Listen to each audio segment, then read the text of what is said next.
Por fora, Susan e Jeff Wright tinham tudo. Eles pareciam a família jovem perfeita, mas como sabemos, toda família tem segredos, e os Wrights não eram exceção. Em uma noite fatídica, o mundo ao redor deles desabou, mudando suas vidas para sempre. Os detetives dizem que em 13 de janeiro de 2003, alguém tirou a vida de Jeff Wright. O suspeito tentou limpar a cena do crime, mas os investigadores o perseguiam de perto. Ao final de uma investigação bastante longa, após uma confissão extremamente inesperada, os promotores finalmente pegaram o criminoso. Mas não era alguém que qualquer membro da equipe de investigação esperaria. A cidade inteira de Houston, Texas, ficou paralisada de medo quando o culpado foi finalmente revelado, e a família ficou dividida em dois.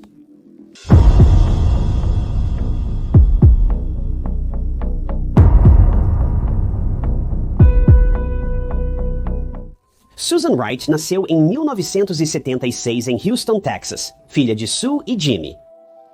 Susan teve uma vida bastante interessante desde o início. Pouco se sabe sobre sua infância, mas sua adolescência sugere que ela enfrentou demônios bastante sérios. Aos 17 anos, Susan começou a tomar decisões de carreira interessantes, iniciando o trabalho como dançarina exótica. Não sou advogado, mas nem sei se isso seria legal para alguém da idade dela. Apesar disso, Susan continuou trabalhando como dançarina por um tempo. Apenas 8 semanas antes de desistir e buscar algo melhor para fazer. Não há menção do valor que Susan ganhou como dançarina durante 2 meses, mas deve ter sido uma quantia significativa, pois após desistir, ela conseguiu se sustentar na faculdade com o dinheiro que havia ganhado. Susan começou enfermagem em uma faculdade comunitária local, mas logo percebeu que não era para ela. E a faculdade também não era. Considerando que ela era uma jovem com todo o seu futuro à frente, Susan sentia que a faculdade estava ocupando muito do seu tempo e consumindo o pouco de liberdade que ela tinha. Então, depois de fazer apenas alguns cursos e aparentemente não obter nenhum diploma ou certificação, ela desistiu da faculdade e começou a trabalhar como garçonete, o que lhe deu mais tempo para si mesma e ajudou a manter uma renda. Isso provou ser uma boa jogada para Susan. Após deixar a escola, parece que ela teve um ótimo tempo trabalhando como garçonete. Ela conheceu vários tipos de pessoas interessantes e parece ter sido bastante feliz. Com sua mudança repentina de planos, seu trabalho a forçou a se deslocar para Galveston.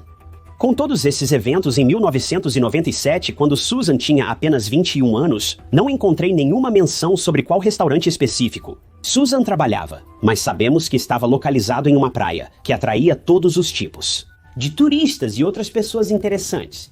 Uma dessas pessoas era Jeff Wright, um vendedor de carpetes de muito sucesso que se interessou seriamente por Susan desde o primeiro encontro. Um dos colegas de trabalho de Susan relatou que, depois que os dois se conheceram, Jeff ligava para o restaurante 2 ou 3 vezes por dia e pedia para falar com Susan. Felizmente, Susan compartilhava esse mesmo interesse e os dois começaram a namorar dentro de semanas após se conhecerem. Todos se lembravam de Jeff como sendo um homem incrivelmente doce desde o momento em que ele entrou no restaurante. Vários colegas de trabalho de Susan notaram o quão calmo e amoroso ele era.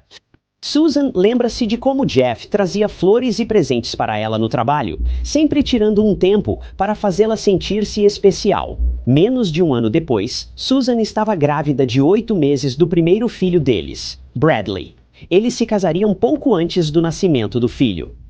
Susan lembrou que Jeff era o típico homem americano que desejava apenas se estabelecer em Houston com esposa, filhos e um cachorro. Casa no Texas. Mas Jeff nem sempre foi assim. Segundo conhecidos, Jeff passou boa parte da adolescência e dos 20 anos festejando muito. Quando Jeff e Susan se conheceram, ele era 8 anos mais velho que ela. Ele tinha sido uma pessoa bastante imprudente durante seus anos mais jovens, frequentemente saindo para bares e festas com amigos e participando de várias atividades ilegais. Jeff era um homem indomável. Porém, após conhecer Susan, tudo mudou para melhor. Ou assim pareceria. Nem tudo era perfeito no paraíso. Embora o casal aparentasse felicidade e paixão profunda, a imagem que pintavam para os outros não refletia a realidade do que acontecia na casa dos Wright.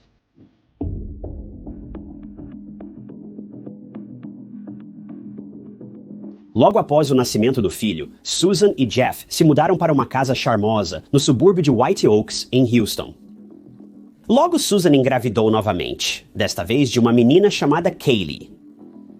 Susan sempre se esforçou para manter a casa limpa e organizada. Afinal, Jeff ganhava tanto que Susan nem precisava trabalhar. Ela optou por ficar em casa com os filhos, aparentando estar imensamente feliz com sua nova paixão pela maternidade e cuidados do lar. Porém, apenas 4 anos depois, a fachada que mantinham diante de vizinhos, amigos e família começou a apresentar rachaduras. Apesar de Jeff inicialmente acreditar que estava pronto para se estabelecer e começar uma família, a realidade era bem diferente. Jeff pode ter estado sinceramente disposto a deixar sua antiga vida para trás, mas sabemos que velhos hábitos custam a morrer. Após anos de festas diárias, Jeff não conseguia superar seu vício em álcool e drogas ilegais. Jeff havia desenvolvido um vício muito sério. Susan fez o seu melhor para deixar Jeff lidar com seu vício à sua maneira, mas com o passar do tempo, Susan começou a perceber que o uso dele não estava diminuindo e pode ter até piorado. Ela conversou com Jeff sobre isso várias vezes, mas ele insistia que estava tudo bem e sob controle. Não estava. Segundo Susan, com o passar dos anos, o vício de Jeff começou a prejudicar gravemente a vida familiar. Após usar, ele se tornava extremamente agressivo com ela e os filhos. Susan se lembra de ser chutada, socada, esbofeteada e quem sabe o que mais durante os acessos de raiva incontroláveis de Jeff, originados de seus anos de abuso de substâncias. Jeff tinha a mentalidade de que, como provedor da família, poderia fazer o que quisesse, mesmo que machucasse alguém. Com o passar dos anos e o agravamento do abuso, a paciência de Susan começou a se esgotar. Ela se esforçou para ser uma boa pessoa e esposa. Ela não acreditava que o divórcio fosse a solução, mas sabia que algo precisava mudar. Ela temia pela sua própria segurança e pela segurança de seus filhos. E sabia que esse pesadelo precisava acabar, e ela iria garantir que, custe o que custar, ela iria acabar com isso.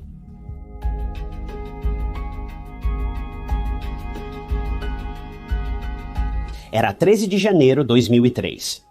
Jeff estava novamente drogado. Ele tinha brincado com o filho do casal, Bradley, naquela tarde, mas as coisas não saíram como planejado.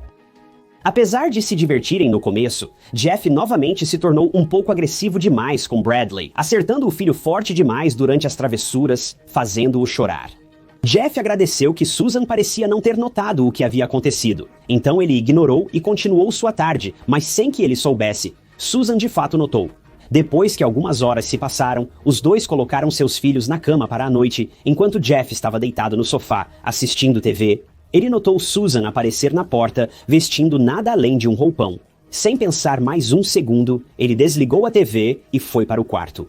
Ao entrar na porta, ele descobriu que Susan havia colocado velas por toda a sala e até estava tocando música. Jeff não poderia estar mais animado. Ele pulou na cama e, sem mais uma palavra, Susan começou a amarrá-lo aos postes da cama. Jeff sentiu que a noite não poderia ter ficado melhor. Depois de amarrá-lo aos postes da cama, no entanto, a expressão de Susan começou a mudar enquanto ela olhava para Jeff completamente indefeso. Os anos de abuso que ela e seus filhos sofreram giravam em sua mente. Ela sabia que nunca teria uma oportunidade melhor para acabar com seu sofrimento e o sofrimento de seus filhos. Então ela pegou uma faca que havia sido guardada por perto e começou a executar seu plano. Jeff rapidamente percebeu que a noite não iria terminar do jeito que ele havia imaginado, mas ele estava indefeso para se defender. Por mais que tentasse, ele não conseguia se libertar de suas restrições. Enquanto isso, Susan permitiu que sua raiva reprimida fluísse livremente, ferindo Jeff um total de 193 vezes. Deixe isso afundar por um momento. 193 ferimentos individuais, muitos dos quais deveriam ter sido fatais, mas não foram. Mas quando o crime terminou, Susan largou a arma e deslizou para fora da cama, desabando no chão ao perceber o que havia feito. A vida de Jeff chegou ao fim. Quando Susan reuniu coragem para acender a luz e olhar o que havia feito, foi tomada por um intenso sentimento de pânico. Ao encarar seu crime, ela se sentia sobrecarregada. Ela sabia que ir para a prisão destruiria o que restava de sua família. Ela sabia que precisava limpar e fazer o possível para destruir as evidências do crime. Mas ela não sabia por onde começar. Depois de um tempo, ela decidiu simplesmente tomar um banho. Depois voltou para o quarto para começar a limpar as coisas. Após ficar satisfeita com a limpeza, Susan ligou para os pais de Jeff, que moravam a cerca de 150 quilômetros de distância, em Austin. Ela começou a ligação chorando, alegando que Jeff tinha acabado de voltar das aulas de boxe, mais irritado do que nunca. Ela relata que ele passou a descontar nela e no filho. Os pais de Jeff não podiam acreditar no que ouviam, mas não tinham escolha senão confiar que Susan dizia a verdade. Eles pediram para falar com Jeff, mas Susan explicou que ele tinha saído e ela não sabia onde ele estava. Ela se sentia confiante de que Jeff finalmente a tinha deixado para sempre. Os pais de Jeff, surpresos pelas acusações, perguntaram a Susan o que provocou tal acesso de raiva nele. Susan explicou que o vício dele tinha saído do controle e ele finalmente surtou. Os pais de Jeff acreditavam que ele havia parado de usar drogas há 4 anos, quando se casou com Susan. Eles realmente não tinham ideia de quão ruim o vício dele havia se tornado. Susan chorou por mais de 1 hora ao telefone com os pais de Jeff antes de desligar. Enquanto isso, o filho deles jazia morto na cama que ele já compartilhara com sua amada esposa. Após Susan encerrar a ligação, ela sabia que seu árduo trabalho estava apenas no início.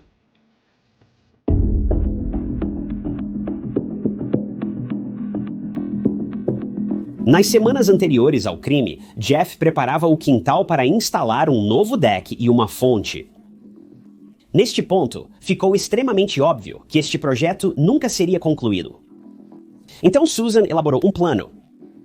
Ela puxou Jeff para o quintal e o jogou no buraco que ele havia cavado para a fonte, significando que Jeff cavou sua própria cova poucos dias antes de morrer. Ao tentar empurrar o objeto para o buraco, Susan logo notou que não funcionaria. Mas ela já tinha ido longe demais para desistir. O sol nascia e ela precisava pensar rápido. Incapaz de colocá-lo completamente dentro, ela apenas começou a jogar terra por cima dele, fazendo um trabalho verdadeiramente terrível de ocultar o crime. Ela sabia que não funcionaria a longo prazo, mas, com o tempo que tinha antes de seus filhos acordarem, considerou bom o suficiente e voltou para dentro para começar a limpar a bagunça deixada para trás.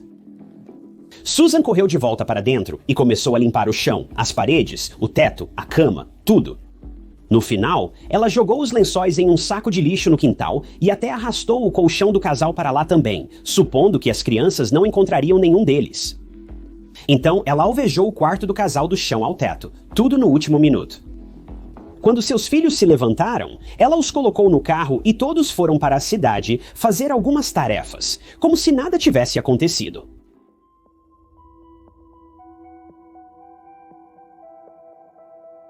Após Susan conversar com os pais de Jeff naquela noite, eles esperavam ansiosos que ele batesse na porta para se acalmar, mas Jeff nunca apareceu. Eles nunca receberam sequer uma ligação dele. Conforme as horas passavam, seus pais ligaram de volta para Susan e perguntaram se Jeff havia voltado para casa. Susan explicou que ele tinha, mas que acabaram em outra discussão. Então ele pegou algumas roupas e saiu novamente, destino desconhecido. Ela acrescentou que Jeff estava tão bravo que pegou uma garrafa de alvejante e espalhou por todo o quarto, criando um álibi para o cheiro de alvejante na casa e explicando por que o carpete do quarto havia sido tão danificado durante a limpeza secreta de Susan. Logo, o chefe de Jeff também ligou e Susan contou a mesma história. Quando um vizinho perguntou sobre Jeff mais tarde naquele dia, ela mais uma vez compartilhou a mesma história com o vizinho, sugerindo que Susan fizesse um boletim de ocorrência. 2 dias depois, Susan concordou com este plano. Ela foi à delegacia de polícia do condado de Harris e registrou um boletim baseado na versão dos eventos que havia contado a todos os seus amigos, família e vizinhos. A polícia fotografou os cortes e hematomas nas mãos dela, auto-infligidos enquanto tirava a vida de Jeff, e aparentemente acreditou em cada palavra da sua história. Temendo o que poderia acontecer se Jeff voltasse para casa e descobrisse que ela o havia denunciado, os investigadores ofereceram a ela uma ordem de restrição para que se sentisse mais segura com seus filhos. No sábado seguinte, Susan percebeu que não poderia manter a farsa para sempre. As perguntas das pessoas se tornavam cada vez mais difíceis de responder, mas isso não era o pior. Durante todo esse tempo, Susan não conseguiu achar um cinza mais adequado para Jeff. Para agravar, o cachorro da família descobriu onde Jeff estava e começou a desenterrá-lo. Agora, eu não posso entrar em muitos detalhes sobre o que Susan viu depois disso, mas quando ela olhou pela janela traseira de sua casa, ela notou que o cachorro também, começou a mastigar o que havia encontrado no buraco no quintal e agora havia evidências por todo lugar. Mais tarde naquele dia, Susan não aguentava mais. Ela não podia mais mentir. Seu álibi havia se esgotado e ela sabia que não tinha mais para onde fugir. Ela colocou seus filhos no carro e dirigiu até a casa de sua mãe a alguns quilômetros de distância. Quando ela chegou, contou à mãe a mesma história que havia contado a todos os outros. Mas sua mãe sentiu que havia algo mais acontecendo aqui, pois certos aspectos dessa história simplesmente não resistiam ao escrutínio. Finalmente, a mãe de Susan perguntou: Susan, você matou o Jeff? Com um leve aceno de cabeça, Susan confessou: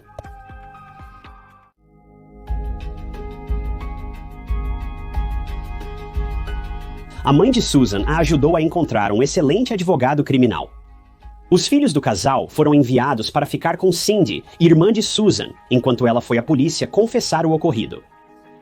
Bem, mais ou menos. Susan obviamente sabia que seria pega eventualmente, mas em vez de compartilhar a verdadeira versão dos eventos com a polícia, ela inventou uma história que a pintava como uma vítima inocente. Ela alegou que Jeff havia a atacado com uma faca e que ela conseguiu arrancá-la dele e usá-la para se defender. Mas isso não explicava por que ela o havia ferido quase 200 vezes. Ela alegou que não conseguiu parar depois de começar, mas o júri não acreditou. Susan explicou que, após anos de abuso, sua raiva transbordou, mas ainda se recusou a compartilhar toda a verdade sobre o ocorrido. Não demorou para que todos no tribunal percebessem que Susan estava mentindo profusamente e que suas lágrimas no tribunal eram falsas. Susan não era uma vítima inocente, ela era uma assassina fria e calculista. Após apenas 5 horas e meia de deliberação, o júri decidiu que Susan era culpada e ela foi condenada a 25 anos de prisão. Mas essa não é o fim da história. Uma mulher acreditava em Susan. Essa era Misty McMichael, ex-noiva de Jeff. Ela veio a público em 2005 e anunciou que também sofreu abuso de Jeff durante os 4 anos de noivado. Ela acreditava que a história compartilhada por Susan poderia ser verdadeira no final das contas. A polícia levou as acusações a sério, e no final, a sentença de Susan foi reduzida em 5 anos.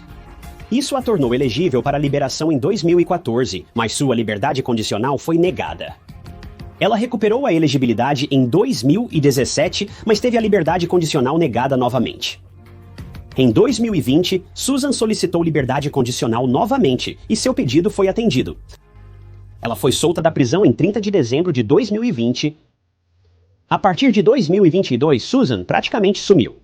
Ela vive discretamente no Texas, aparentemente cumprindo todos os termos de sua liberdade condicional. Os filhos de Jeff foram adotados por seu irmão durante o julgamento, permitindo que tivessem uma vida o mais normal possível. No fim, a raiva de Susan em relação a Jeff talvez tenha sido justificada. Afinal, você só pode abusar de alguém e empurrá-lo até certo ponto antes que eles estourem. Mas isso defende o que Susan fez? Absolutamente não. Jeff era um marido ruim? Muito provavelmente. O abuso de substâncias pode destruir qualquer pessoa, mas não justifica as ações de Susan contra seu marido. Ela poderia tê-lo denunciado à polícia e o enviado para a prisão. Ela poderia ter feito 1 milhão de outras coisas, ao invés de tirar a vida dele.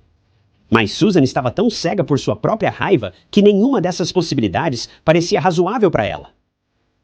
Nunca pintarei um abusador como mártir ou vítima inocente, mas Jeff não merecia o que Susan fez com ele. E essa é apenas a verdade nua e crua. Desde então, Susan ficou conhecida na mídia como a açougueira de olhos azuis, um nome adequado considerando seus atos. A vida de Susan seguiu em frente, mas para a família de Jeff, a vida nunca mais será a mesma. Obrigado por assistirem a mais um episódio de Histórias de Crimes Reais. Se gostou deste documentário de crimes reais, curta e inscreva-se para ver mais. Se você gostaria de ajudar a apoiar o canal, a melhor maneira de fazer isso é simplesmente deixando um comentário abaixo. Qualquer comentário ajuda muito mais o canal do que você pode imaginar. Se você quiser ajudar financeiramente, pode fazer isso clicando no botão azul de participar abaixo, ou adquirindo uma caneca de histórias de crimes reais, como a que você vê na mesa atrás de mim no TieKnots.com. Mas com isso, meu nome é Ty Notts, e eu te vejo no próximo vídeo.